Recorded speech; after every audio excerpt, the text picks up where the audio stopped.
द्वारिका को समुद्र में डूबते देख राधा जी सोचती हैं कि ये कृष्ण द्वारिका की रक्षा क्यों नहीं कर रहा है। मुझे कृष्ण के पास जाना होगा। राधा द्वारिका की ओर वापस जाती हैं, तब तक पुल टूट जाता है, लेकिन राधा जी प्राणों पर खेलकर द्वारिका जाती हैं। समुद्र का जल स्तर बढ़ता ही जाता है। राधा जी कृष्ण के पास जाकर उनसे बोलती हैं कि यदि कृष्ण द्वारिका को नहीं बचा सकता है तो आज राधा भी उसके साथ ही जल समाधि लेगी। तब श्री कृष्ण बोलते हैं कि कैसे नहीं बचा सकता।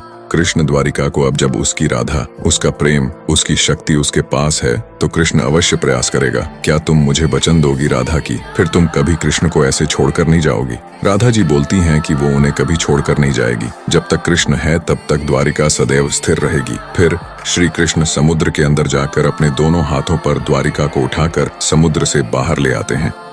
द्वारिका को समुद्र में डूबते देख राधा जी सोचती हैं कि ये कृष्ण द्वारिका की रक्षा क्यों नहीं कर रहा है। मुझे कृष्ण के पास जाना होगा। राधा द्वारिका की ओर वापस जाती हैं, तब तक पुल टूट जाता है, लेकिन राधा जी प्राणों पर खेलकर द्वारिका जाती हैं। समुद्र का जल स्तर बढ़ता ही जाता है। राधा जी कृष्ण के पास जाकर उनसे बोलती हैं कि यदि कृष्ण द्वारिका को नहीं बचा सकता है तो आज राधा भी उसके साथ ही जल समाधि लेगी। तब श्री कृष्ण बोलते हैं कि कैसे नहीं बचा सकता।